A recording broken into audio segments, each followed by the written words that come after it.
안녕하십니까. 반갑습니다. 능엄경의 제32강입니다.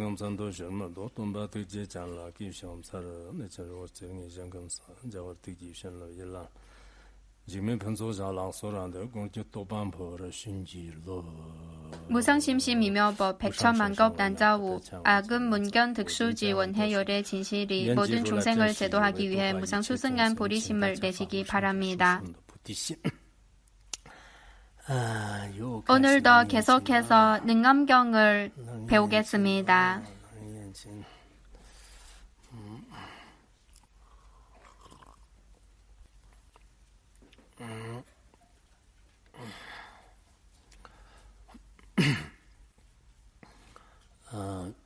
下面我们讲那个楞严经啊，就是这个楞严经的话呢，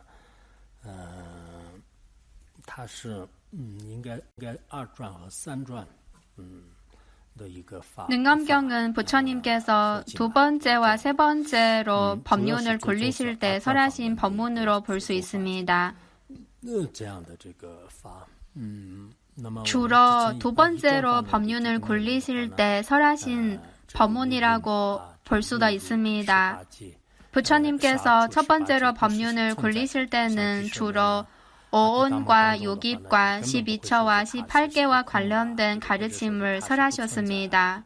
그러나 아비달마 구사론 등 경론에서는 이 모든 것이 공이다고 하지는 않았습니다. 혹은 실제로 있는 것이 아니다고 하지는 않았습니다. 그러나 능엄경에서는 먼저 이 모든 것의 본질을 설하고 그리고 이런 현상을 설하고 그리고 궁극적인 측면에서는 고정된 실체가 없다는 가르침을 설하였습니다. 이런 이치를 잘 아셔야 합니다. 앞에서는 이미 12처 중에 10가지를 이미 설하였습니다. 즉 안이, 비설, 신 이 5가지 근과 그의 대상 이 10가지를 이미 설하였습니다. 오늘은 12처 중에 마지막 2가지 즉 의근과 법을 설할 겁니다. 의근과 법 이 2가지를 설할 겁니다. 이 2가지는 앞에 이미 배운 10가지보다 약간 좀 어려울 수 있습니다. 그래도 아주 어려운 편은 아닙니다. 우리가 앞에서 배운 안이, 비설, 신 이 5가지 근은 물질적 성질을 가진 근이고 그리고 이 근들의 인식작용의 대상은 색성, 향미촉이고 이 색성, 향미촉도 물질적 성질을 가지고 있고 설일체 유부의 관점에 따르면 색성, 향미촉은 다 실체가 있는 것입니다. 다 실체가 있는 것으로 봅니다. 그리고 색성, 향미촉 법 중에 법은 육근 즉 안니, 비설, 신의 중에 의근의 인식 대상입니다. 법진이라고도 합니다. 그러나 이 법진은 색성, 향미촉처럼 물질적인 성질은 아닙니다. 법진은 의근에 의해 형성된 영상과 같은 것입니다. 예를 들어 선이든 악이든 이것은 모두 의식의 대상입니다. 그래서 이것을 법진이라고 합니다. 오늘은 12처 중에 마지막 2가지를 배울 겁니다. 참고 자료의 첫 번째를 보겠습니다. 부처님께서는 아난에게 이렇게 말씀하셨습니다.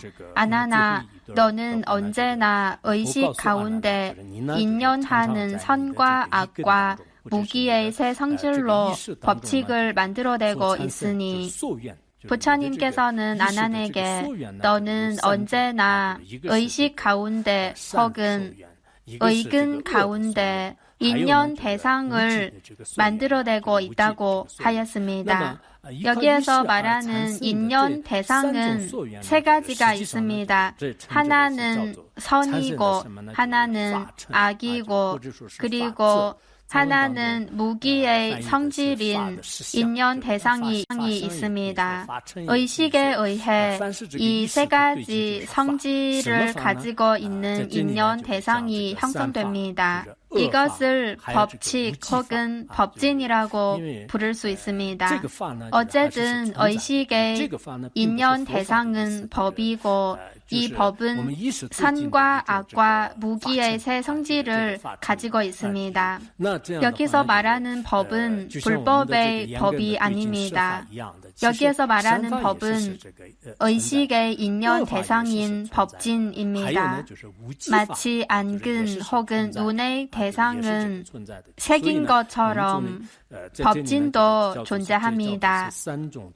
선법도 있고 악업도 있고 무기법도 존재합니다. 여기서는 이 세 가지를 세 가지의 법칙 혹은 세 가지의 법진이라고 합니다.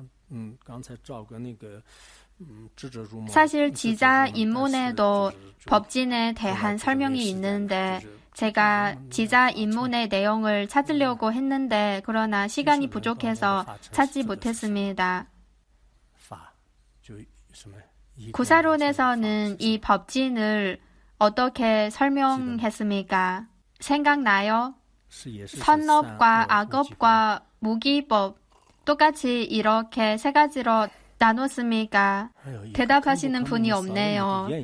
지금은 자리 배정을 할 때 캠포 캠모님들도 저 가까운 자리에 앉지 못하니까 저 옆에 연부를 이끄시는 분 말고는 다른 캠포님과 캠모님들은 한 분도 보이지 않는 것 같습니다.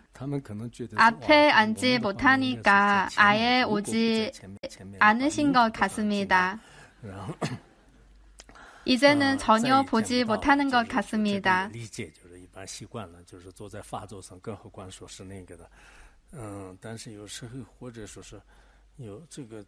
능엄경의 이 부분을 강의할 때는 왜냐하면 저는 아마 20여 년 전에 구사론을 배웠고 그리고 그때 배울 때도 한두 번만 배웠지 많은 신경을 써서 배우지는 못했습니다. 그래서 구사론은 제가 정통하는 논전이 아닙니다. 중관학과 족첸의 가르침은 제가 훨씬 더 익숙한 내용이고 구사론은 그렇게 익숙하지 않습니다. 他们有些人像活该，你把这些老菩萨全部带到前面，你看现在居士的问题谁都不懂。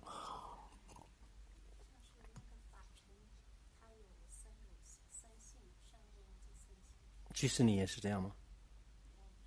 那居士这里你不用给我提醒，我自己知道。这样的那个，那这个法。 이 부분은 캠포님께서 현장에서 법문을 듣는 도반님과 토론하는 내용입니다.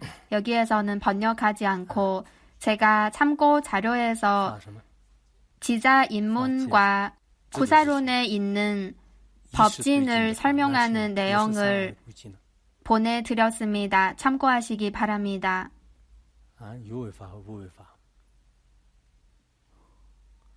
虚空也是法尘吗？啊？虚空也是吗？抉择门和非抉择门，是不是有为法和无为法？啊，你们学居士论太不成功了。 오늘 법당에 오신 분 중에 지금 구사론을 배우고 있는 분이 없습니까? 한 분도 없습니까?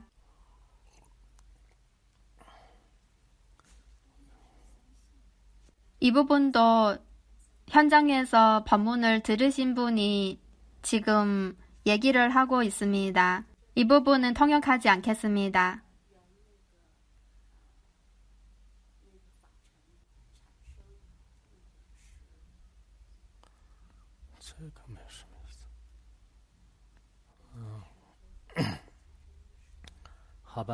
네, 괜찮습니다. 수업 끝나고 나서 이 부분을 자료를 찾아보면 됩니다. 无为法是都是意识的对象，无为法也。那这样的话，那个柱子的这个颜色也是属于无为法当中了，声音也是有为法当中。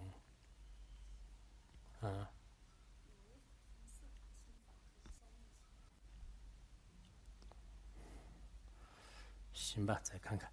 네, 괜찮습니다. 다시 경문의 내용으로 돌아가겠습니다. 이어서 보시면 이 법은 마음과 일치한 상태에서 생기겠느냐, 마음을 벗어나서 따로 장소가 있겠느냐. 부처님께서는 또 이렇게 물었습니다. 이 법은 마음과 일치한 상태에서 생긴 것인가 아니면 마음을 벗어나서 따로 장소가 있는 것인가 이렇게 물었습니다. 즉 앞에서 말한 선법과 악업과 무기법 이 세 가지는 도대체 마음에서 생긴 것인가 아니면 마음을 벗어나서 다른 곳에서 생긴 것인가 이렇게 물었습니다.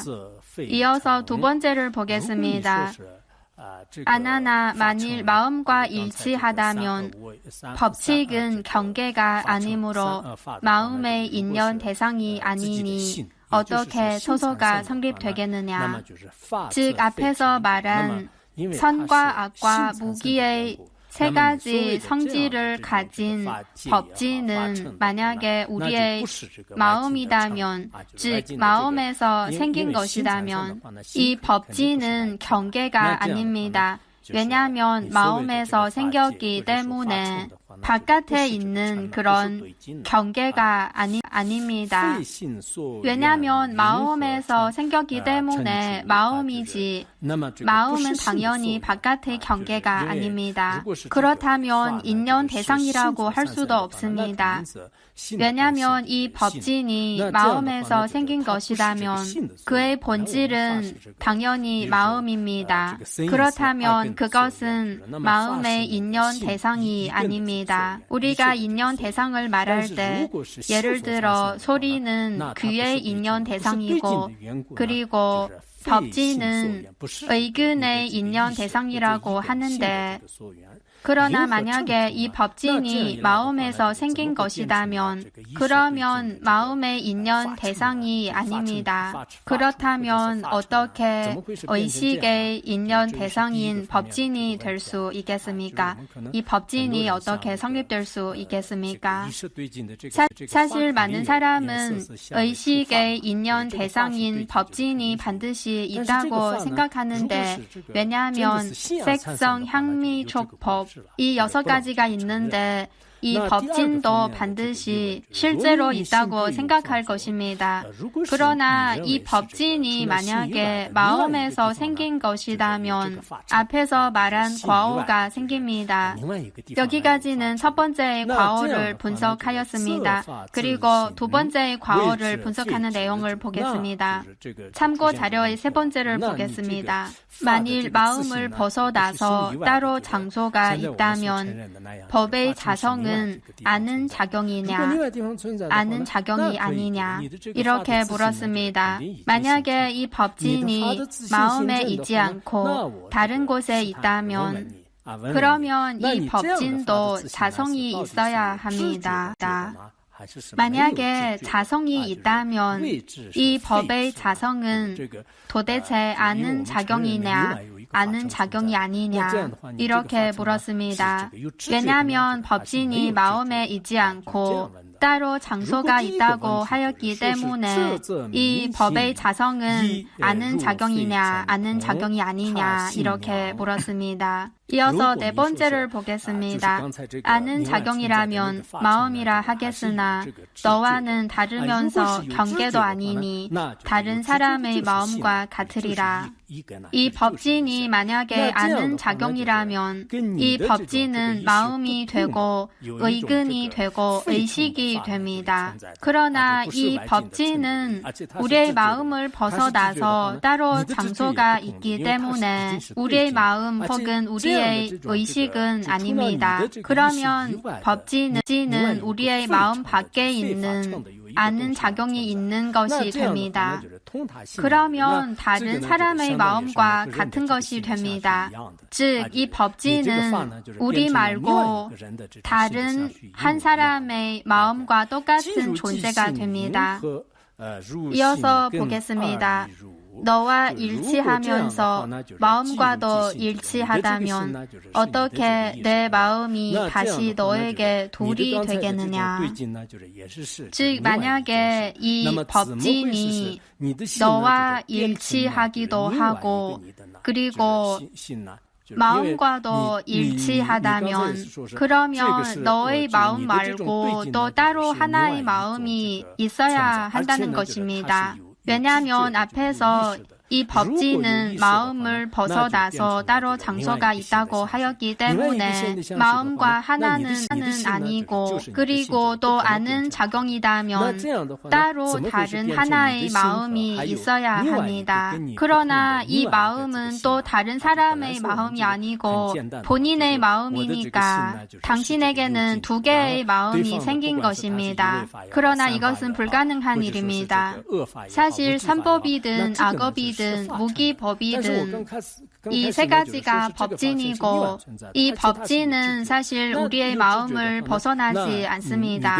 그러나 여기에서는 이 법진은 마음을 벗어나서 따로 장소가 있고 그리고 또 아는 작용이라고 하였으니까 그러면 당신은 원래도 하나의 마음이 있고 그리고 또 이 법진도 다른 하나의 마음이 되는 것입니다. 그리고 이 법진 또한 당신과 관계가 있으니까 그래서 당신이 두 개의 마음을 가지게 되는 것입니다. 이렇게 말하는 것은 합리적이지 않습니다.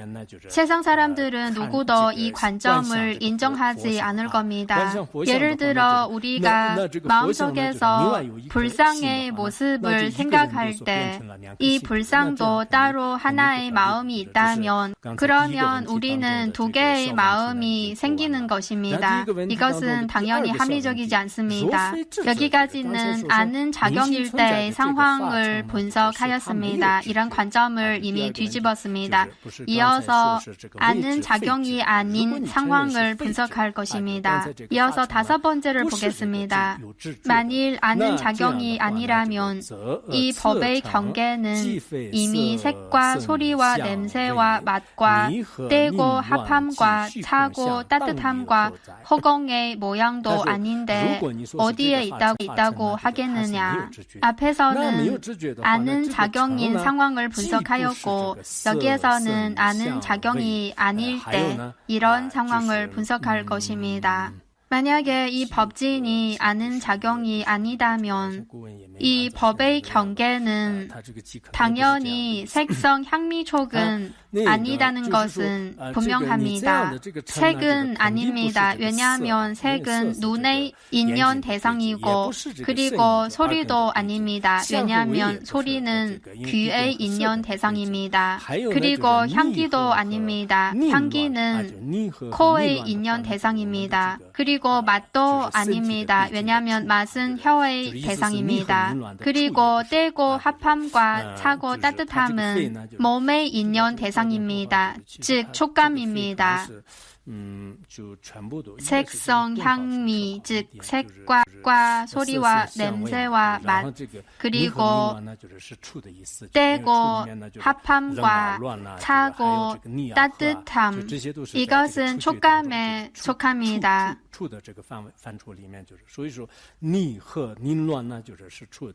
그리고 허공의 모양도 아닙니다.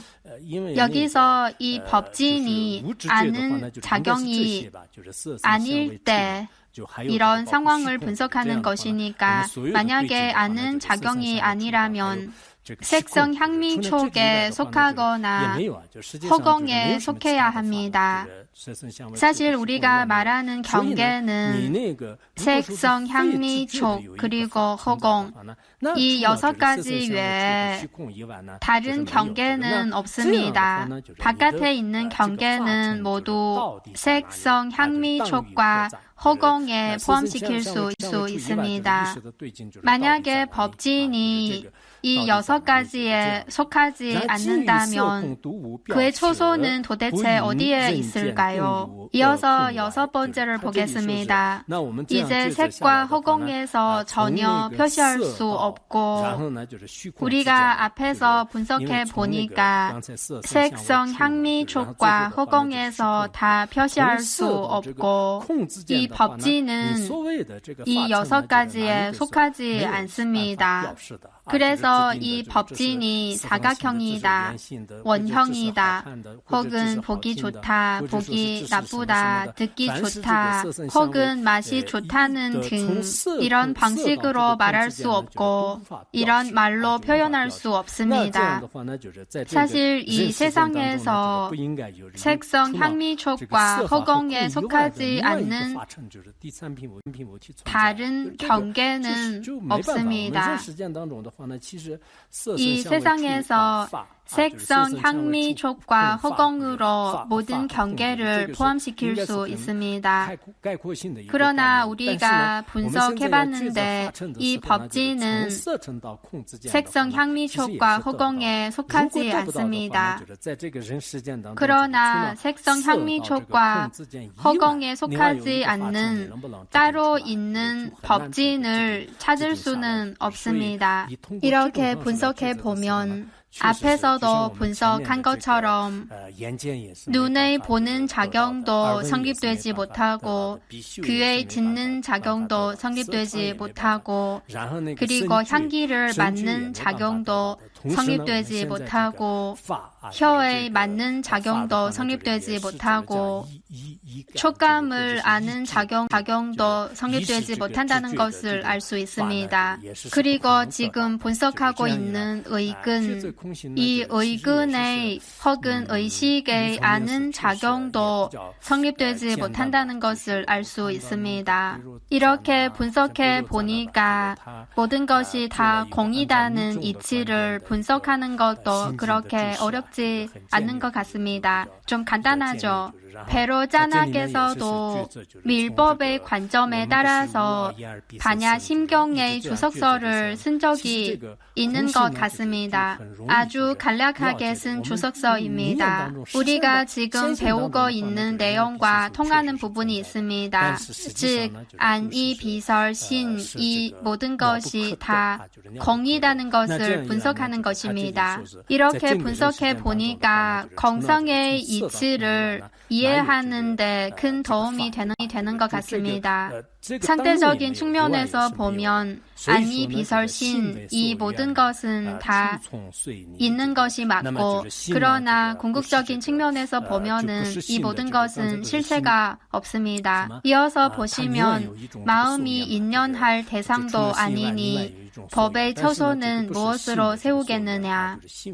앞에서 이 법진은 색성, 향미, 촉과 허공에 속하지 않다는 것을 분석하였고 그리고 또한 이것은 마음을 벗어나서 따로 장소가 있다고 하였으니까 마음이 인연할 대상도 아니고 만약에 마음이 인연할 대상도 아니다면 이 법의 처소는 무엇으로 세울 수 있겠습니까? 사실 마음에서 벗어나면 이 법진도 성립되지 못합니다. 이 법진을 세울 수가 없습니다. 이어서 일곱 번째를 보겠습니다. 결론을 내리는 부분입니다. 그러므로 마땅히 알라. 법칙과 마음은 모두 초소가 없으니 즉 마음의 인연 대상인 법진과 우리의 마음 혹은 의근은 이 둘은 모두 초소가 없다는 것입니다. 이어서 보시면 뜻과 법은 둘 다 허망하여 본래 인연도 아니고 자연도 아니고 열애장에 묘한 진여의 성품이니라. 그래서 의근과 법진 이 두 가지는 상대적인 측면에서는 있지만 그러나 궁극적인 측면에서 보면은 존재하지 않습니다. 금강경에도 이런 내용이 있는데 약심 유주, 직유 비주. 즉 만약에 마음이 머무는 곳이 있다면 진정으로 머무는 것이 아니고 머무는 것이 있다는 것은 머무는 것이 없다는 것과 같다는 것입니다. 있는 것과 없는 것이 같은 것입니다. 우리가 세속제, 즉 상대적인 측면에서 말하는 있다는 것은 사실은 없는 것입니다. 있는 것은 없는 것이고 없는 것은 있는 것입니다. 듣기에는 서로 모순된 말인 것 같지만 그러나 사실 서로 모순되지 않습니다. 미팜 린포체께서 정해 보등론에서도 이렇게 말씀하셨습니다. 나타난 것과 공은 둘이 아니고 서로 차이가 없다고 하였습니다. 겉으로 보기에는 서로 모순되는 것 같지만 그러나 사실은 모순되지 않습니다. 7번째 마지막 부분을 보겠습니다. 뜻과 법은 둘 다 허망하여 본래 인연도 아니고 자연도 아니고 열애장에 묘한 진여의 성품이니라. 한문을 보시면 의와 법이 있는데 즉 12처 중에 의처와 법처 이 두 가지를 말하는 것입니다. 즉 이 두 가지는 인연에서 생긴 것도 아니고 인연이 아닌 것에서 생긴 것도 아니고 그리고 자연에서 생긴 것도 아니고 자연이 아닌 것에서 생긴 것도 아닙니다. 이것은 열애장의 묘한 진여의 성품에서 나타난 것입니다. 이것을 진정으로 관찰해 보면 그의 처소를 찾을 수 없지만 그러나 이렇게 관찰하지 않았을 때는 우리 앞에서 뚜렷하게 나타날 수 있습니다. 밀법에서 마음의 본성을 직접 보여주는 방법 중에 이런 방법이 있습니다. 관정을 할 때도 이런 방식으로 합니다. 즉 우리의 마음속에 일어난 좋은 생각이든 나쁜 생각이든 이 모든 생각은 마치 허공에 짙게 깔린 구름과 같습니다.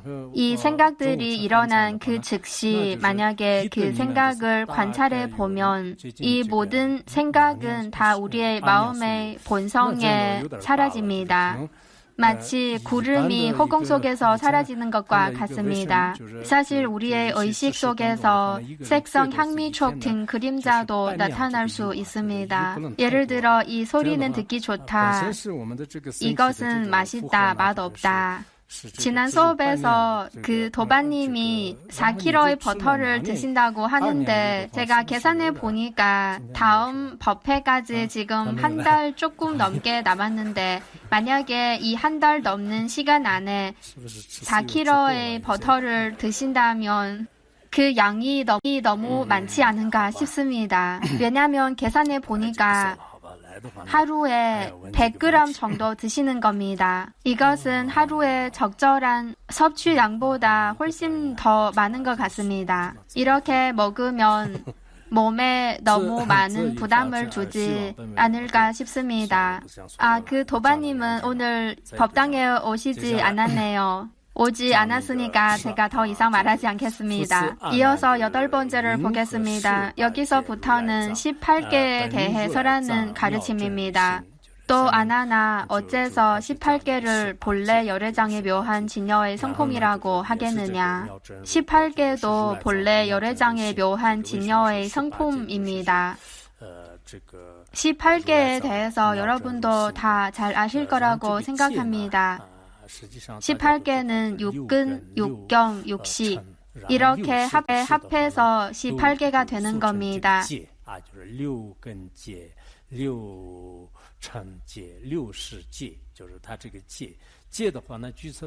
구사론에서는 이 개자를 씨앗의 뜻으로 해석하였습니다. 제가 기억하기로는 이렇습니다. 그리고 범어에도 씨앗의 뜻이 있습니다. 그리고 한쪽 지역의 다른 대덕분께서 해석할 때는 영역 혹은 분야 혹은 한 개의 뜻으로 해석하는 경우도 있습니다. 그리고 구분하고 분류하는 뜻도 있습니다. 예를 들어 욕계는 욕망이 있는 중생들을 이 욕계에 포함시키는 겁니다. 그리고 색계도 하나의 계이고 무색계도 하나의 계입니다. 우리가 보성론을 배울 때도 개와 관련된 가르침이 있습니다. 보성론에서 말하는 개는 안정적인 성질이라고 볼 수 있습니다. 예를 들어 돌멩이는 돌멩이의 개가 있고 그리고 황금은 황금의 개가 있고 은은 은의 개가 있고 즉 안정적인 성질이 있다는 겁니다. 그리고 모든 중생이 열애장을 가지고 있다고 하는데 이 열애장도 그의 안정적인 성질이 있습니다. 우리가 보성론을 배울 때 이 개라는 개념도 아주 중요한 내용입니다. 여러분이 잘 아실 겁니다. 18개를 분석할 때는 주로 육식을 분석합니다. 왜냐하면 육식이 존재하지 않는다면 육근과 육경도 존재하지 못합니다. 예를 들어 만약에 가운데 한 벽이 있고 그리고 양쪽에 두 벽이 있고 이 두 벽은 가운데 있는 그 벽에 기대한다면 만약에 그 가운데의 벽이 무너지면 옆에 있는 두 벽도 기대할 것이 없게 되고 무너질 것입니다. 그래서 이 부분은 18개를 분석하는 내용이지만 그러나 내용상으로 보면은 주로 육식을 분석하는 내용입니다. 만약에 육식이 성립되지 못한다면 육근과 육경도 당연히 성립되지 못한다는 것을 알 수 있습니다. 이어서 9번째를 보겠습니다. 아나나 내가 밝힌 대로 눈과 색이 연이 되어 눈의 인식이 생긴다면 아난 존자는 계속 말을 하지 않았습니다. 부처님께서는 아난에게 눈과 색이 연이 되어 눈의 인식이 생긴다고 하셨고 왜냐하면 눈은 육근에 속하고 그리고 색은 육경에 속합니다. 이 두 가지가 연이 되어 눈의 인식이 생겼다고 하셨습니다. 아난 존자도 당연히 이렇게 생각할 것입니다. 이 관점이 맞다고 생각할 것입니다. 이어서 보시면 이 인식이 눈 때문에 생긴다 하여 눈의 경계라고 하겠느냐, 색 때문에 생긴다 하여 색의 경계라고 하겠느냐. 부처님께서는 아난에게 이렇게 물었습니다.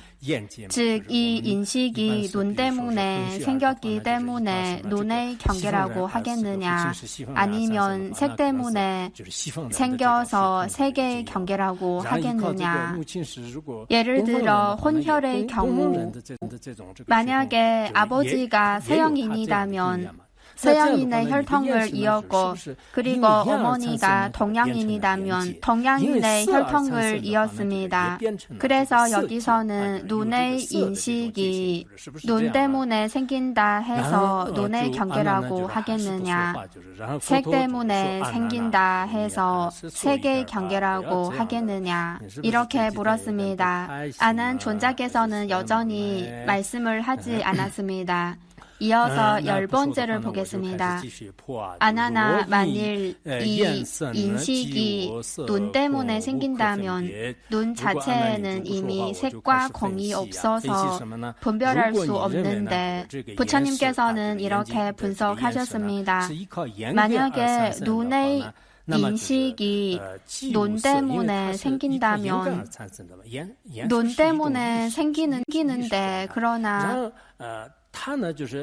눈의 인식은 의식에 속하고 만약에 눈만 의지해서 생긴다면 눈 자체에는 색과 공이 없으니까 원래 색과 공은 인식 대상인데 색과 공이 없으니까 분별할 수도 없게 됩니다. 원래 인식 대상은 색과 공 등이 있고 예를 들어 흰색, 붉은색, 푸른색 혹은 이것은 산이다.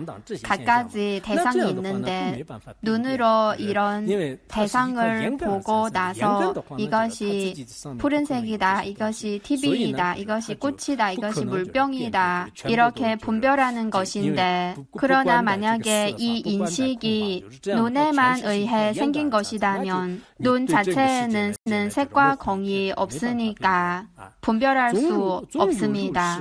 만약에 이 눈의 인식이 색과 공이 필요 없이 눈에만 의해 생긴다면 이 세상에 있는 모든 것을 볼 때 이 모든 것을 분별하지 못할 겁니다. 이어서 보시면 너의 인식이 있다 한들 무엇을 상대로 작용하겠느냐? 이 인식이 눈 때문에 생긴다면 우리의 의식과는 관계가 없게 됩니다. 우리의 안식이든 의식이든 쓸모없는 것이 됩니다.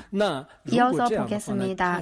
또 너의 보는 작용은 푸르고 노랗고 붉고 흰 것이 아니니 표시할 길이 없는데 무엇으로 경계를 세우겠느냐? 즉 만약에 이 인식이 눈 때문에 생긴다면 이 보는 작용으로 푸르고 노랗고 붉고 흰 것을 볼 수 없어야 하고 그리고 사각형이나 삼각형, 위, 아래 등 이런 것이 없는데 표시할 길이 없어야 합니다. 왜냐하면 인식이 눈에 의해 생겼기 때문에 눈에는 푸르고 노랗고 붉고 흰 것이 없습니다. 그래서 무엇으로 경계를 세우겠느냐 이렇게 물었습니다. 왜냐하면 눈에 의해 생겼다면 이 세계에 있는 갖가지 현상들, 갖가지 형상과 색깔들, 모양들은 다 없어져야 합니다. 우리에게는 다 없는 일이 됩니다. 이런 과오가 생깁니다. 그래서 부처님께서는 아난에게 이 인식이 눈 때문에 생긴 것은 합리적이지 않다고 하셨습니다. 이어서 이 인식이 색 때문에 생긴다 해도 합리적이지 않다는 가르침을 설하셨습니다. 11번째를 보겠습니다. 만일 이 인식이 색 때문에 생긴다면 공하여 색이 없을 때에는 너의 인식도 마땅히 없어질 텐데 허공의 성질을 어떻게 알겠느냐? 즉 만약에 인식이 바깥에 있는 기둥 혹은 물병 등 색법에 의해 생긴다면 그러면 공하여 이런 색법들이 없을 때 이때 너의 인식도 마땅히 없어져야 합니다. 앞에서 추리하는 방법과 비슷합니다. 눈의 인식이 색 때문에 생긴다면 허공을 영원히 보지 못하게 됩니다. 허공을 보는 기회가 전혀 없을 겁니다. 왜냐하면 눈의 인식이 색 때문에 생기기 때문에 색법 말고 색법이 없는 허공은 보지 못하게 됩니다. 그러면 허공의 성질을 어떻게 알겠느냐? 아무것도 없는 그 허공의 성질을 어떻게 알 수 있겠습니까? 알 수 없어야 합니다. 어떤 곳에 아무것도 없을 때 이것을 허공이라고 하고 이런 상태를 보는 것을 허공을 본다고 하는데 마치 광명이 없을 때 어두움을 보는 것처럼 아무것도 없는 상태를 허공이라고 합니다. 이어서 12번째를 보겠습니다. 만일 색이 변할 때 내가 색의 모양이 변천하는 상태를 안다면 너의 인식 자체는 변천한 일이 없는 것이니 경계를 무엇으로 세우겠느냐? 이 부분은 이해하기가 조금 어려울 수 있습니다. 앞에서는 만약에 이 인식이 색 때문에 생긴다면 허공을 볼 수 없는 과오가 생긴다고 분석하였고, 그리고 만약에 색을 보고 나서 또 허공을 본다면 그러면 색의 모양이 변천하는 상태를 안다는 것입니다. 여기에서 말하는 색은 두 가지 방식으로 이해할 수 있습니다. 하나는 색깔, 예를 들어 붉은색, 푸른색, 흰색 이렇게 색이 변할 때, 이런 색깔이 변할 때 이 색을 집착하는 색의 모양도 변천하게 됩니다. 그러나 사실 인식 자체는 변천할 일이 없어야 합니다. 왜 변천하지 못해야 하는지는 앞에서 눈의 인식이 색에서 생겼다고 하였고 마음에서 생긴 것이 아니기 때문에 이 인식 자체는 변천할 일이 없어야 합니다. 그러면 이 경계를, 안식의 경계를 무엇으로 세우겠느냐? 성립되지 못합니다. 여기에서는 변론하는 식으로 상대방의 과오를 제기하였습니다. 이어서 13번째를 보겠습니다.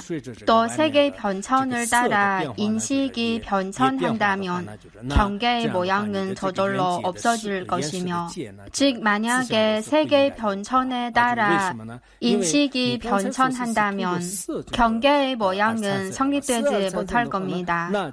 왜냐하면 여기서는 인식이 색 때문에 생긴다고 하였고 색의 변천을 따라 인식이 변천한다면 경계의 모양은 저절로 없어질 것입니다.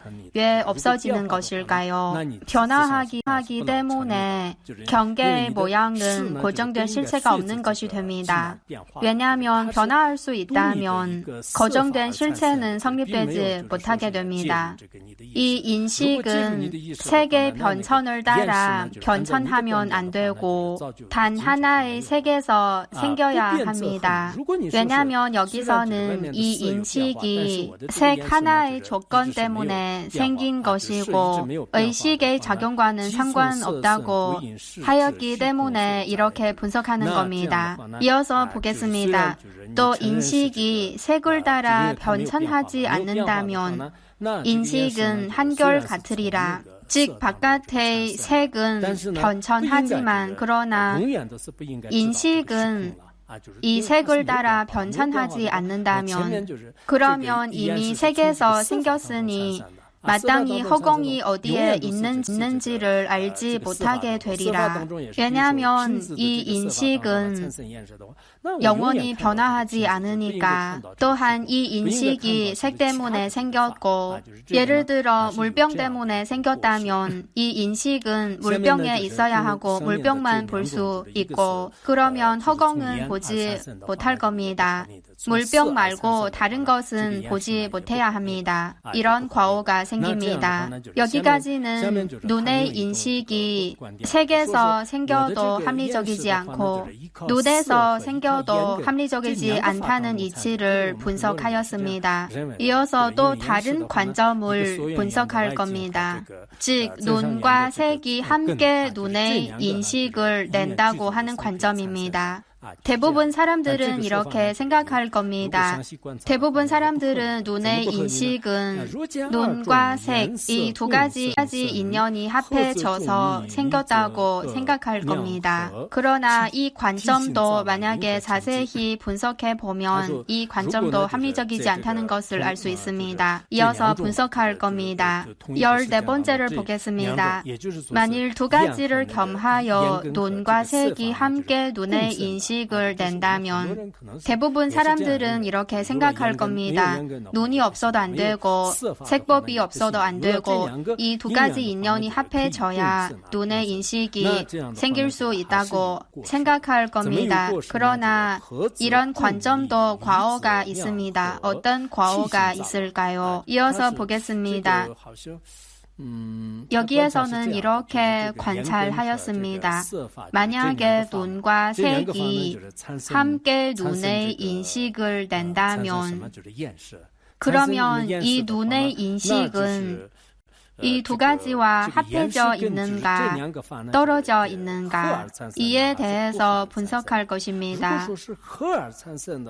만약에 눈의 인식이 눈과 색과 합해져 있다면 세 가지가 있다고 생각해 보십시오. 하나는 색법이고, 그리고 다른 하나는 눈이고, 그리고 또 하나는 눈의 인식이고, 이 세 가지가 있다고 생각해 보십시오.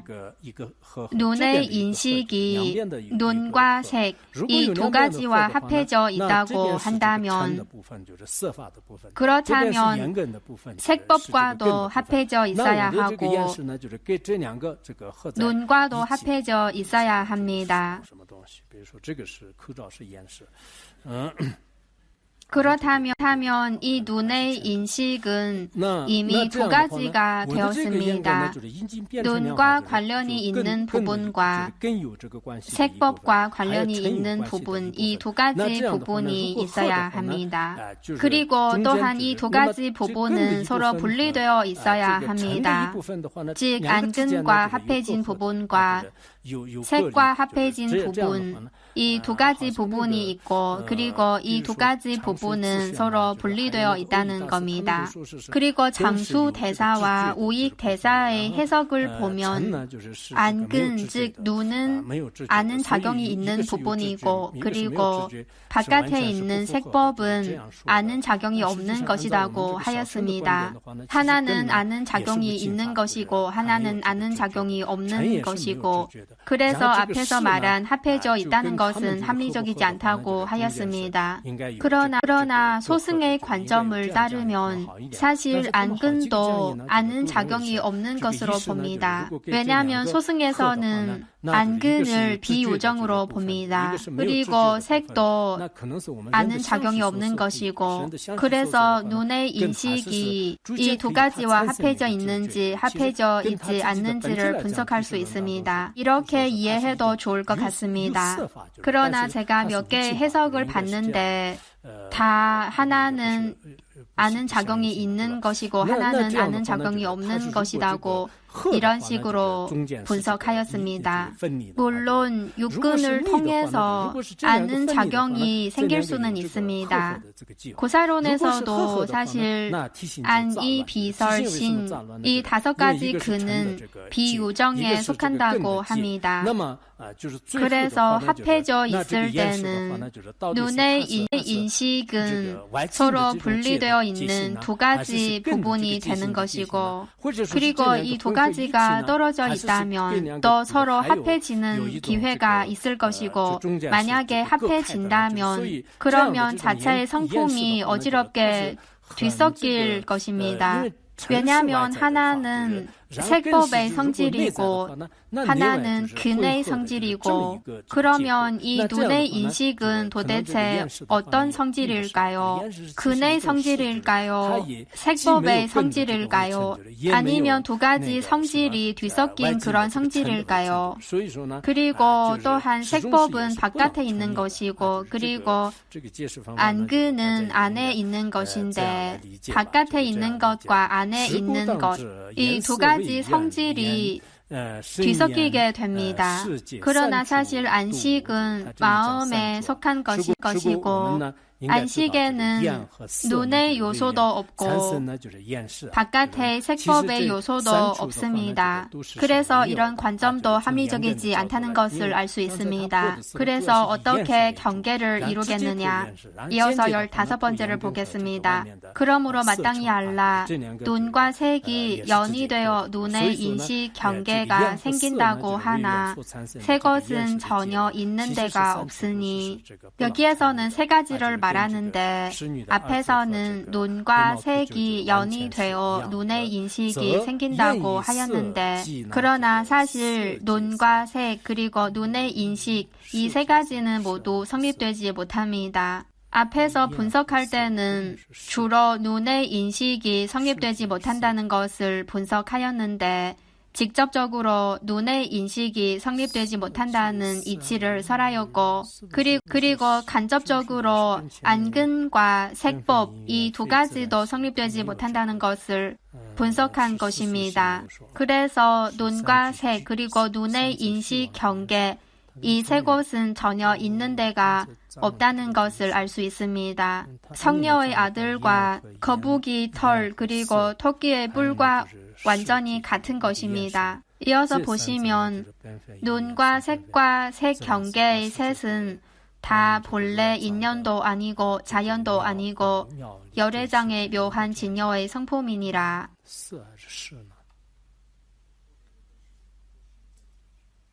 여기에서는 눈과 색과 색 경계 이 세 가지를 말했는데, 그러나 사실 여기에서 분석하는 것은 눈과 색과 눈의 인식 경계 이 세 가지가 다 성립되지 못한다는 이치를 분석하는 것입니다. 18개 중에 이 세 가지가 성립되지 못한다는 것을 분석하였습니다.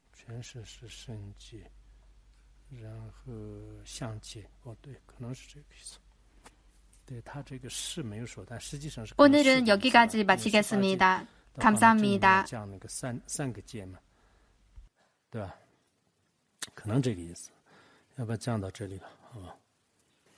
苏能得一单车巴涅托内尼巴真能旁些，几个南极热罗车巴，这不能从人中啊中啊修。